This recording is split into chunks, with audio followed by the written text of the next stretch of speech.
La vie et la grève des ouvrières métallo, un texte écrit par Simone Weil, paru le 10 juin 1936 dans la revue La Révolution prolétarienne.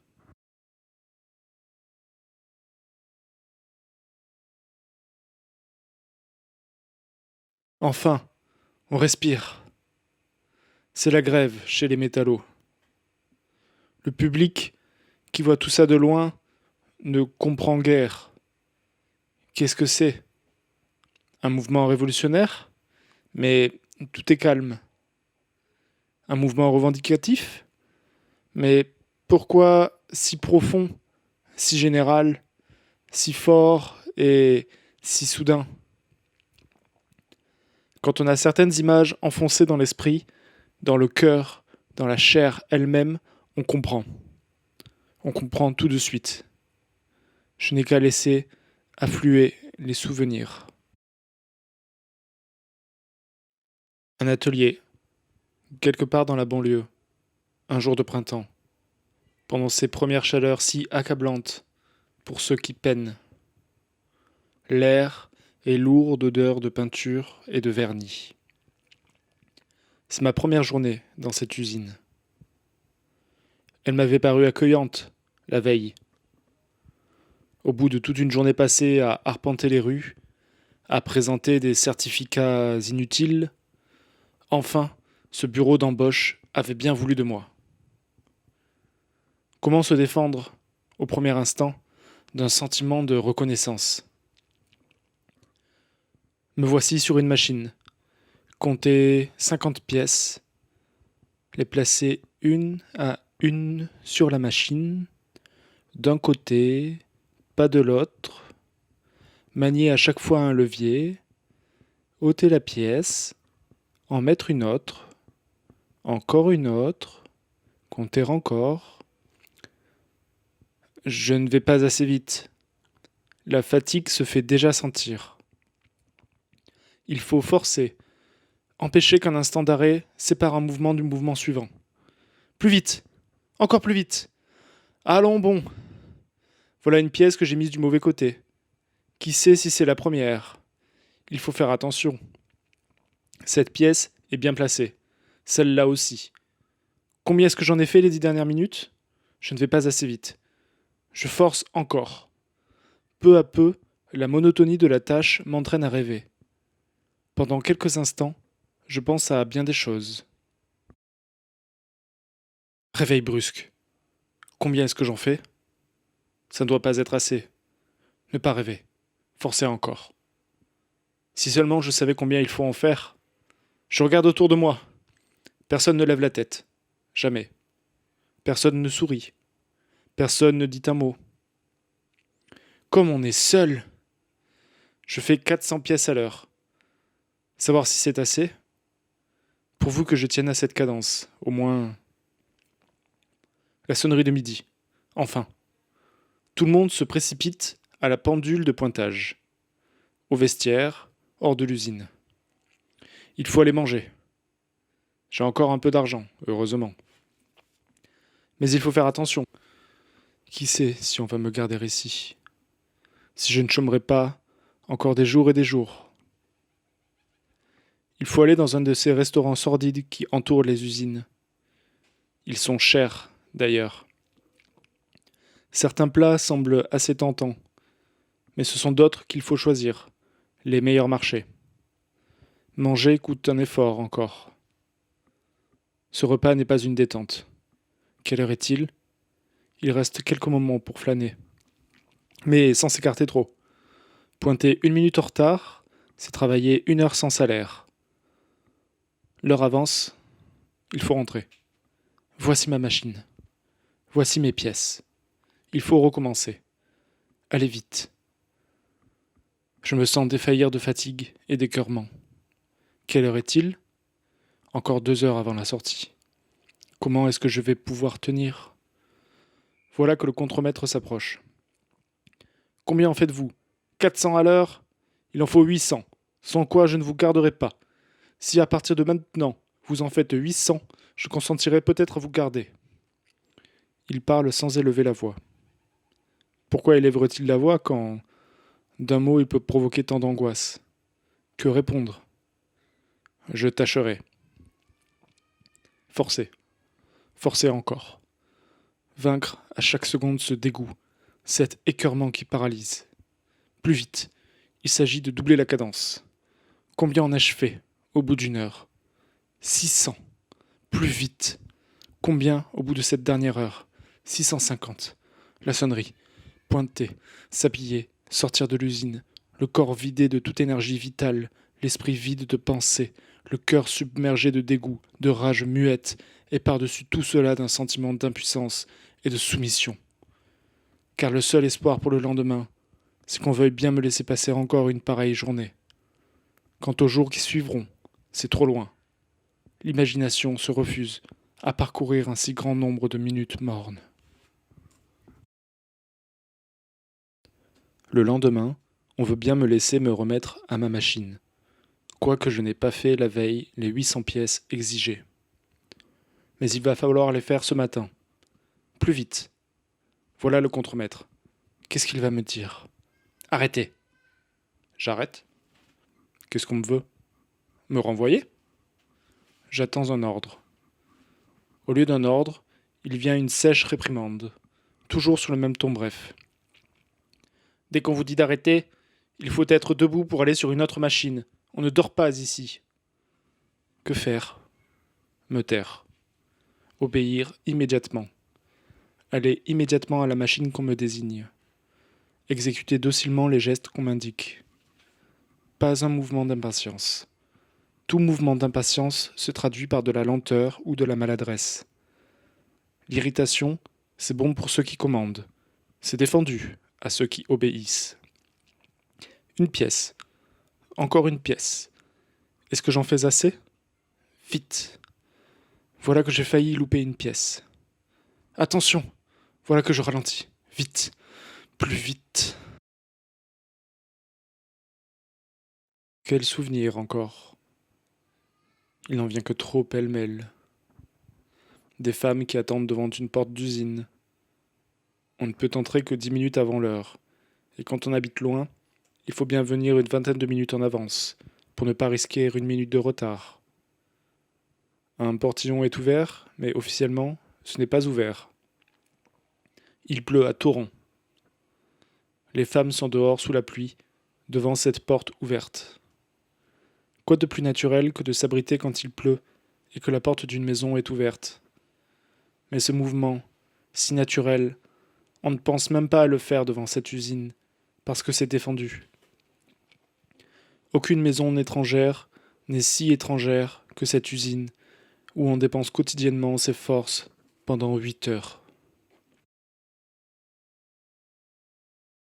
Une scène de renvoi. On me renvoie d'une usine où j'ai travaillé 1 mois, sans qu'on m'ait jamais fait aucune observation. Et pourtant, on embauche tous les jours. Qu'est-ce qu'on a contre moi? On n'a pas daigné me le dire. Je reviens à l'heure de la sortie. Voilà le chef d'atelier. Je lui demande bien poliment une explication. Je reçois comme réponse « Je n'ai pas de compte à vous rendre ». Et aussitôt il s'en va. Que faire? Un scandale? Je risquerais de ne trouver d'embauche nulle part. Non.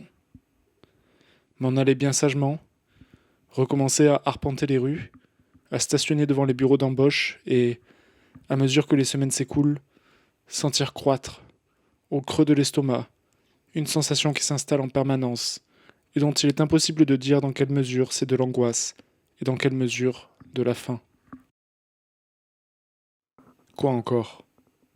Un vestiaire d'usine, au cours d'une semaine rigoureuse d'hiver. Le vestiaire n'est pas chauffé.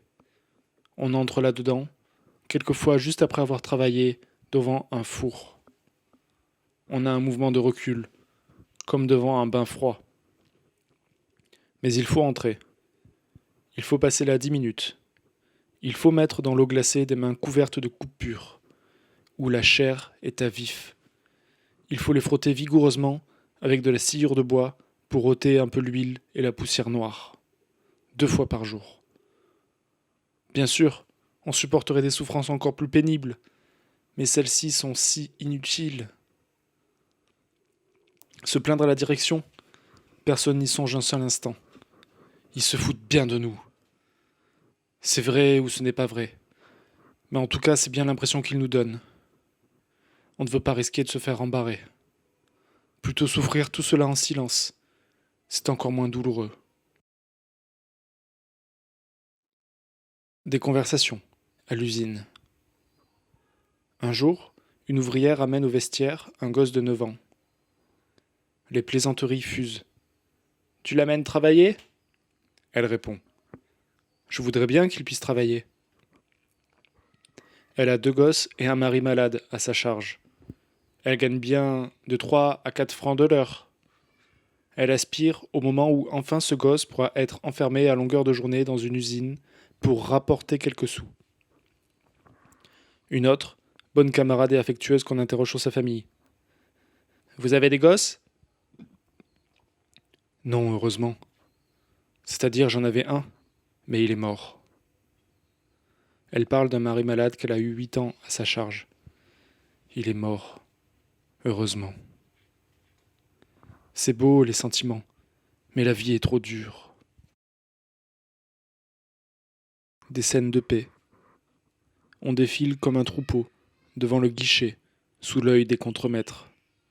On ne sait pas ce qu'on touchera. Il y aurait toujours à faire des calculs tellement compliqués que personne ne s'en sort, et il y a souvent de l'arbitraire. Impossible de se défendre du sentiment que ce peu d'argent qu'on vous passe à travers le guichet est une aumône.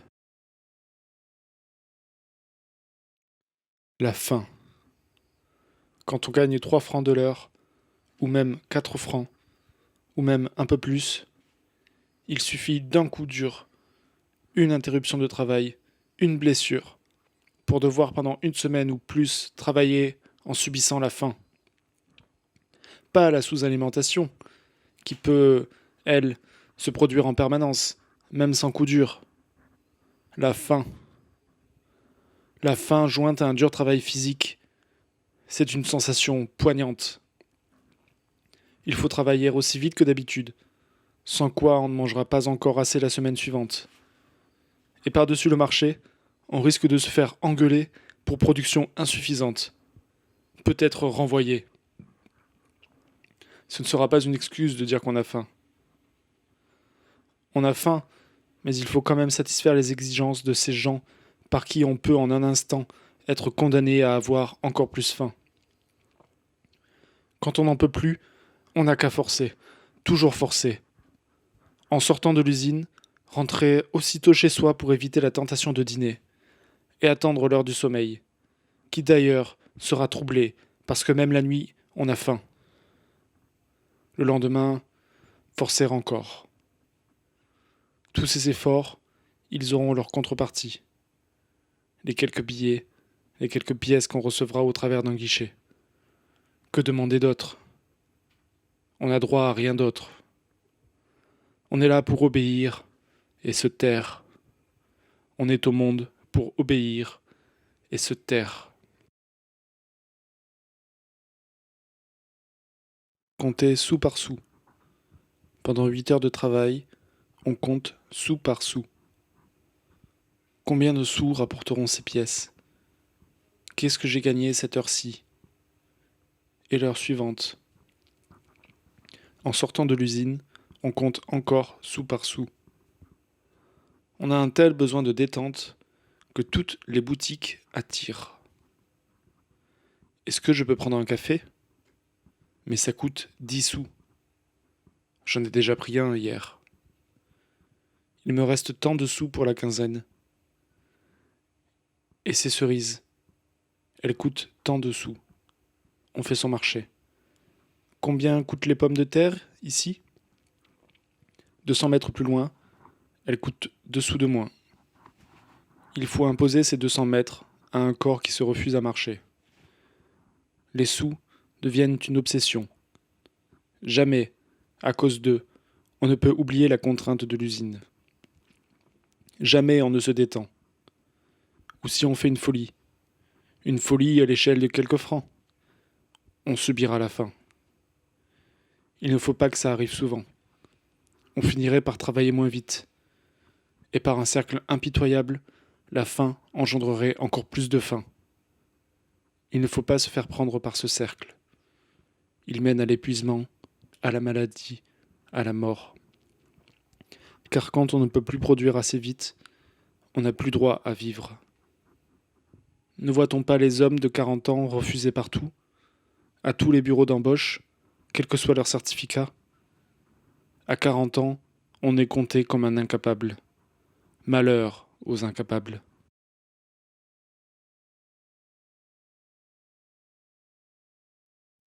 La fatigue. La fatigue, accablante, amère, par moments douloureuse, au point qu'on souhaiterait la mort. Tout le monde, dans toutes les situations, sait ce que c'est que d'être fatigué. Mais pour cette fatigue-là, il faudrait un nom à part. Des hommes vigoureux, dans la force de l'âge, s'endorment de fatigue sur la banquette du métro. Pas après un coup dur, après une journée de travail normale. Une journée comme il y en aura encore une le lendemain, le surlendemain, toujours. En descendant dans la rame de métro, au sortir de l'usine, une angoisse occupe toute la pensée. Est-ce que je trouverai une place assise? Ce serait trop dur de devoir rester debout. Mais bien souvent, il faut rester debout. Attention qu'alors, l'excès de fatigue n'empêche pas de dormir. Le lendemain, il faudrait forcer encore un peu plus.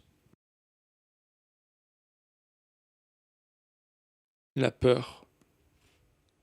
Rares sont les moments de la journée où le cœur n'est pas un peu comprimé par une angoisse quelconque. Le matin, l'angoisse de la journée à traverser. Dans les rames de métro qui mènent à Billancourt, vers 6h30 du matin, on voit la plupart des visages contractés par cette angoisse. Si on n'est pas en avance, la peur de la pendule de pointage. Au travail, la peur de ne pas aller assez vite, pour tous ceux qui ont du mal à y arriver. La peur de louper des pièces en forçant sur la cadence, parce que la vitesse produit une espèce d'ivresse qui annule l'attention. La peur de tous les menus accidents qui peuvent amener des loupés ou un outil cassé. D'une manière générale, la peur des engueulades. On s'exposerait à bien des souffrances rien que pour éviter une engueulade. La moindre réprimande est une dure humiliation, parce qu'on n'ose pas répondre. Et combien de choses peuvent amener une réprimande? La machine a été mal réglée par le régleur. Un outil est en mauvais acier. Des pièces sont impossibles à bien placer. On se fait engueuler. On va chercher le chef à travers l'atelier pour avoir du boulot. On se fait rembarrer. Si on avait attendu à son bureau, on aurait risqué une engueulade aussi. On se plaint d'un travail trop dur ou d'une cadence impossible à suivre. On s'entend brutalement rappeler qu'on occupe une place que des centaines de chômeurs prendraient volontiers. Mais pour oser se plaindre, il faut véritablement qu'on n'en puisse plus. Et c'est ça la pire angoisse. L'angoisse de sentir qu'on s'épuise ou qu'on vieillit, que bientôt on n'en pourra plus. Demander un poste moins dur, il faudrait avouer qu'on ne peut plus occuper celui où on est. On risquerait d'être jeté à la porte. Il faut serrer les dents. Tenir. Comme un nageur sur l'eau. Seulement avec la perspective de nager toujours. Jusqu'à la mort. Pas de barque par laquelle on puisse être recueilli. Si on s'enfonce lentement, si on coule, personne au monde ne s'en apercevra seulement. Qu'est-ce qu'on est? Une unité dans les effectifs du travail. On ne compte pas. À peine si on existe.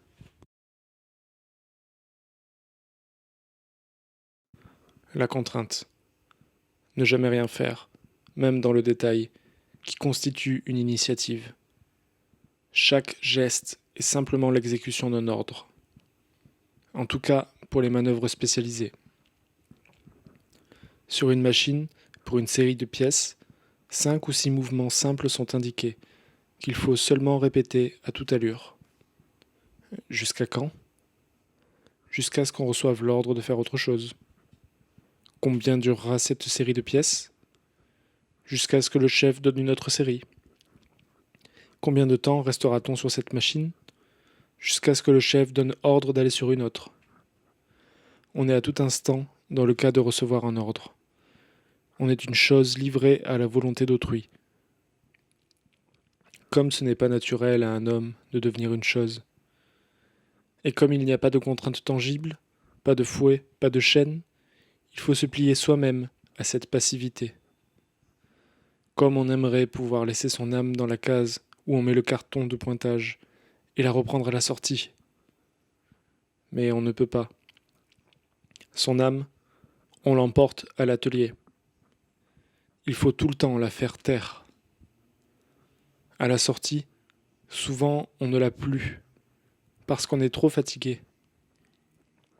Ou si on l'a encore, quelle douleur, le soir venu, de se rendre compte de ce qu'on a été 8 heures durant ce jour-là, et de ce qu'on sera 8 heures encore le lendemain, et le lendemain du lendemain. Quoi encore?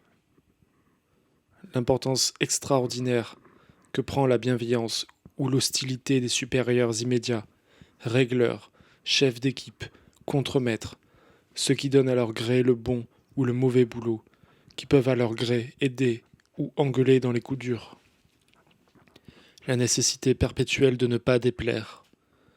La nécessité de répondre aux paroles brutales, sans aucune nuance de mauvaise humeur, et même avec déférence, s'il s'agit d'un contremaître. Quoi encore? Le mauvais boulot, mal chronométré, sur lequel on se crève pour ne pas couler le bon, parce qu'on risquerait de se faire engueuler pour vitesse insuffisante. Ce n'est jamais le chronométreur qui a tort. Et si ça se produisait trop souvent, on risquerait le renvoi. Et tout en se crevant, on ne gagne à peu près rien. Justement parce que c'est du mauvais boulot. Quoi encore? Mais ça suffit. Ça suffit pour montrer ce qu'est une vie pareille.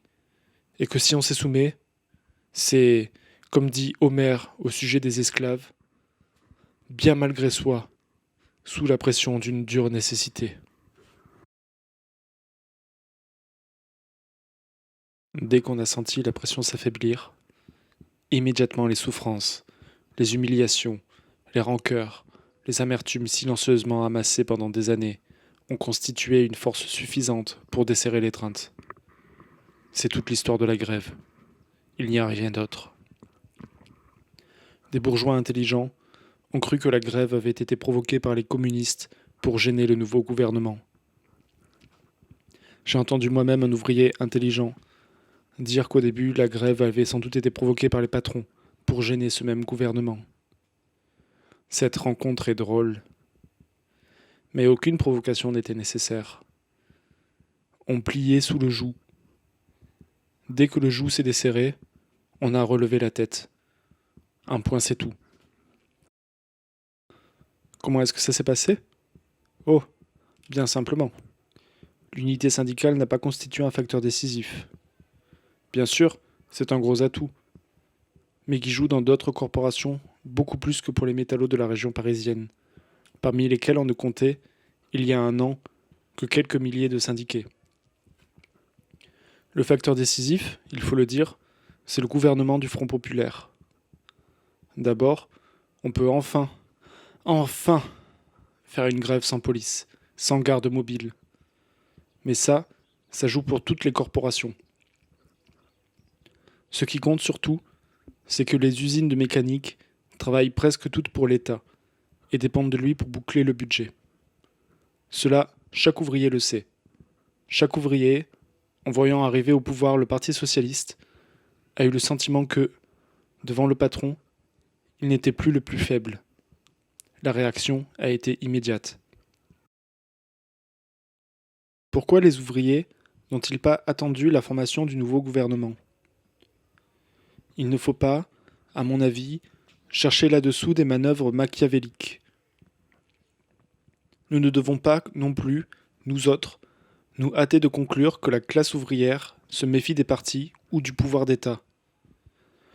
Nous aurions, par la suite, de sérieuses désillusions. Bien sûr, il est réconfortant de constater que les ouvriers aiment encore mieux faire leurs propres affaires que de les confier au gouvernement.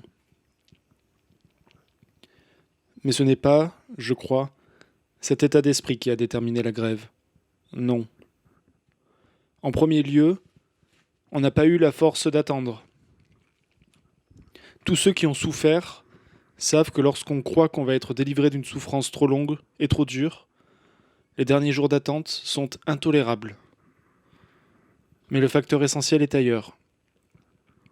Le public et les patrons, et Léon Blum lui-même, et tous ceux qui sont étrangers à cette vie d'esclave, sont incapables de comprendre ce qui a été décisif dans cette affaire. C'est que dans ce mouvement, il s'agit de bien autre chose que de telle ou telle revendication particulière, si importante soit-elle. Si le gouvernement avait pu obtenir pleine et entière satisfaction par de simples pourparlers, on aurait été bien moins content. Il s'agit, après avoir toujours plié, tout subi, tout encaissé en silence pendant des mois et des années, d'oser enfin se redresser, se tenir debout, prendre la parole à son tour, se sentir des hommes pendant quelques jours, indépendamment des revendications. Cette grève est en elle-même une joie pure, une joie sans mélange.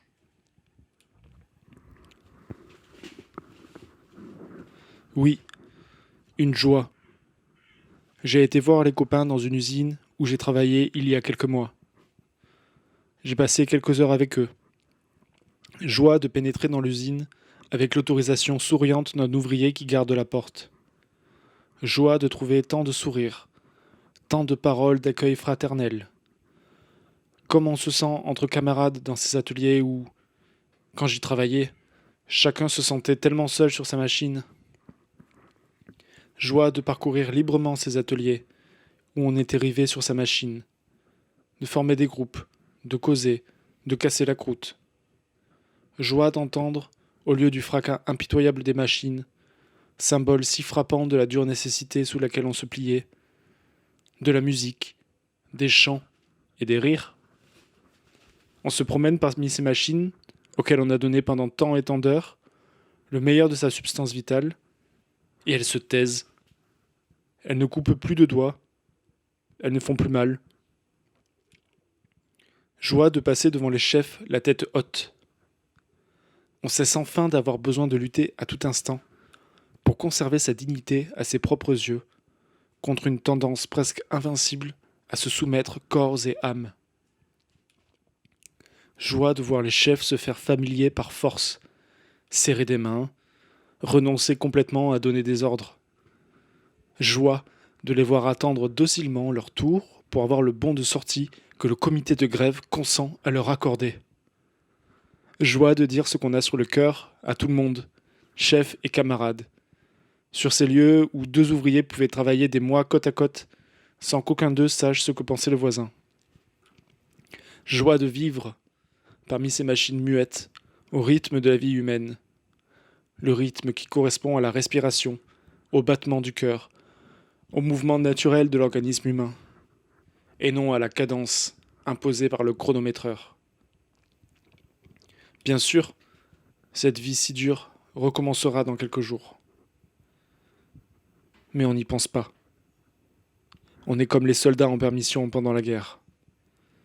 Et puis, quoi qu'il puisse arriver par la suite, on aura toujours eu ça. Enfin, pour la première fois, et pour toujours. Il flottera autour de ces lourdes machines d'autres souvenirs que le silence, la contrainte, la soumission. Des souvenirs qui mettront un peu de fierté au cœur, qui laisseront un peu de chaleur humaine sur tout ce métal. On se détend complètement. On n'a pas cette énergie farouchement tendue, cette résolution mêlée d'angoisse, si souvent observée dans les grèves. On est résolu, bien sûr, mais sans angoisse. On est heureux. On chante. Mais pas l'international, pas la jeune garde. On chante des chansons, tout simplement, et c'est très bien.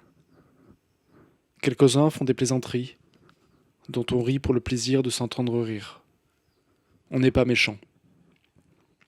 Bien sûr, on est heureux de faire sentir aux chefs qu'ils ne sont pas les plus forts. C'est bien leur tour. Ça leur fait du bien. Mais on n'est pas cruel. On est bien trop content. On est sûr que les patrons céderont.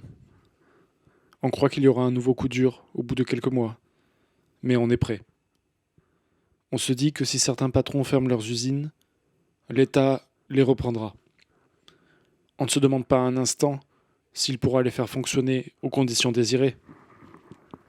Pour tout Français, l'État est une source de richesse inépuisable. L'idée de négocier avec les patrons, d'obtenir des compromis, ne vient à personne. On veut avoir ce qu'on demande. On veut l'avoir parce que les choses qu'on demande, on les désire. Mais surtout parce qu'après avoir si longtemps plié, pour une fois qu'on relève la tête, on ne veut pas céder. On ne veut pas se laisser rouler, être pris pour des imbéciles. Après avoir passivement exécuté tant et tant d'ordres, c'est trop bon de pouvoir enfin, pour une fois, en donner à ceux mêmes de qui on les recevait. Mais le meilleur de tout, c'est de se sentir tellement frère. Et les revendications, que faut-il en penser? Il faut noter d'abord un fait bien compréhensible, mais très grave. Les ouvriers font la grève, mais laissent aux militants le soin d'étudier le détail des revendications. Le pli de la passivité, contracté quotidiennement pendant des années et des années, ne se perd pas en quelques jours, même quelques jours si beaux. Et puis ce n'est pas au moment où pour quelques jours on s'est évadé de l'esclavage qu'on peut trouver en soi le courage d'étudier les conditions de la contrainte sous laquelle on a plié jour après jour, sous laquelle on pliera encore. On ne peut pas penser à ça tout le temps. Il y a des limites aux forces humaines. On se contente de jouir, pleinement, sans arrière-pensée, du sentiment qu'enfin, on compte pour quelque chose, qu'on va moins souffrir, qu'on aura des congés payés. Cela, on en parle avec des yeux brillants. C'est une revendication qu'on n'arrachera plus du cœur de la classe ouvrière. Qu'on aura de meilleurs salaires et quelque chose à dire dans l'usine.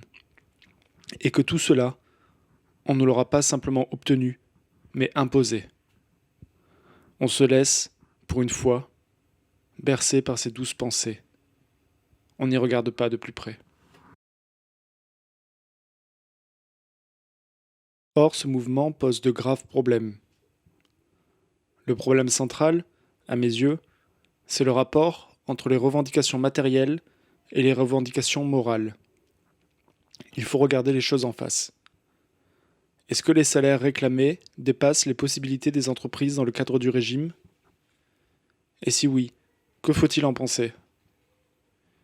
Il ne s'agit pas simplement de la métallurgie, puisque, à juste titre, le mouvement revendicatif est devenu général. Alors, assisterons-nous à une nationalisation progressive de l'économie, sous la poussée des revendications ouvrières, à une évolution vers l'économie d'État et le pouvoir totalitaire, ou à une recrudescence du chômage, ou à une reculade des ouvriers obligés de baisser la tête une fois de plus sous la contrainte des nécessités économiques? Dans chacun de ces cas, ce beau mouvement aurait une triste issue. J'aperçois, pour moi, une autre possibilité. Il est à vrai dire délicat d'en parler publiquement dans un moment pareil. En plein mouvement revendicatif, on ose difficilement suggérer de limiter volontairement les revendications. Tant pis.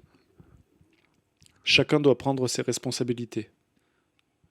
Je pense, pour moi, que le moment serait favorable, si on savait l'utiliser, pour constituer le premier embryon d'un contrôle ouvrier. Les patrons ne peuvent pas accorder des satisfactions illimitées, c'est entendu. Que du moins ils ne soient plus seuls juges de ce qu'ils peuvent ou disent pouvoir. Que partout où les patrons invoquent comme motif de résistance la nécessité de boucler le budget, les ouvriers établissent une commission de contrôle des comptes constituée par quelques-uns d'entre eux, un représentant du syndicat, un technicien membre d'une organisation ouvrière. Pourquoi, là où l'écart entre leurs revendications et les offres du patronat est grande, n'accepteraient-ils pas de réduire considérablement leurs prétentions jusqu'à ce que la situation de l'entreprise s'améliore et sous la condition d'un contrôle syndical permanent?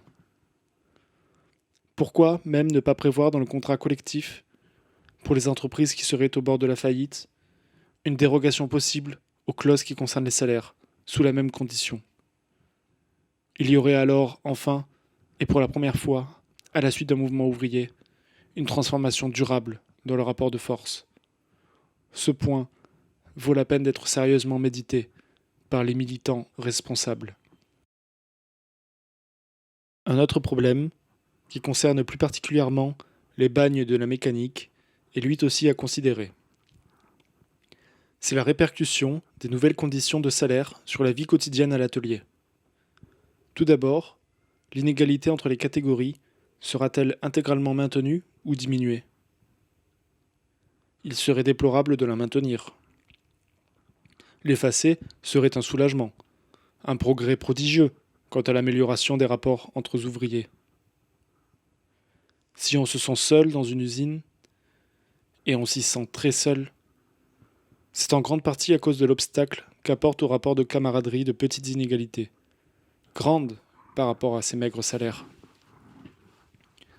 Celui qui gagne un peu moins jalouse celui qui gagne un peu plus. Celui qui gagne un peu plus méprise celui qui gagne un peu moins. C'est ainsi. Ce n'est pas ainsi pour tous, mais c'est ainsi pour beaucoup. On ne peut pas, sans doute, encore établir l'égalité, mais du moins, on peut diminuer considérablement les différences. Il faut le faire. Mais ce qui me paraît le plus grave, le voici.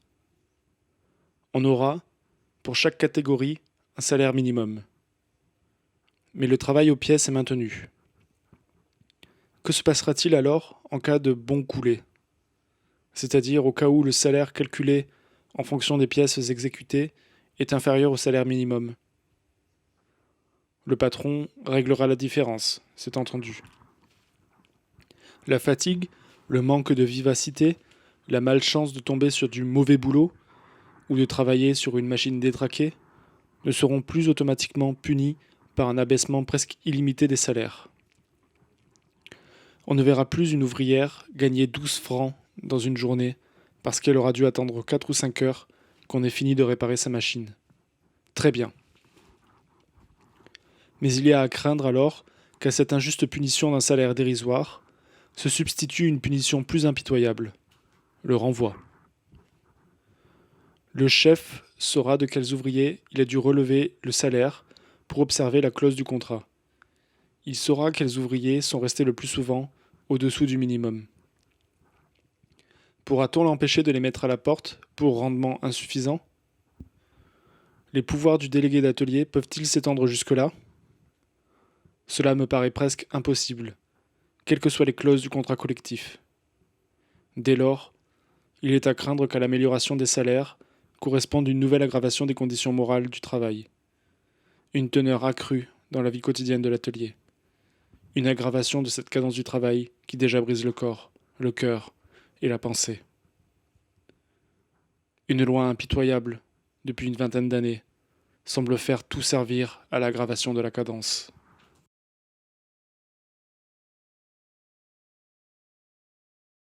Je m'en voudrais de terminer sur une note triste.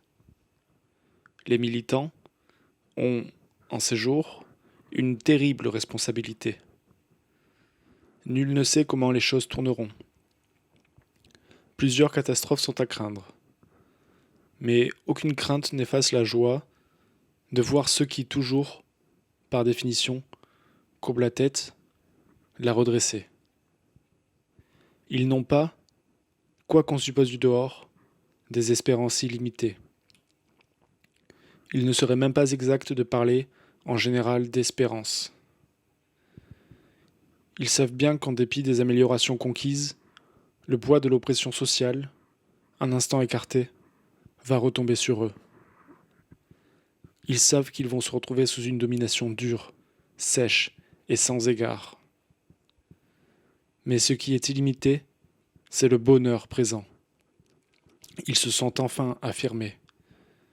Ils ont enfin fait sentir à leur maître qu'ils existent.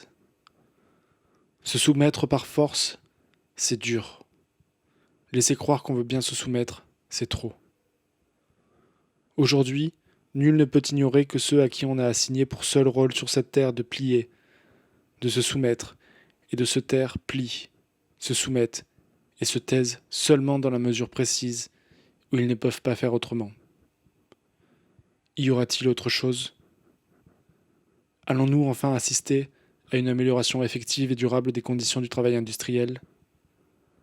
L'avenir le dira. Mais cet avenir, il ne faut pas l'attendre. Il faut le faire.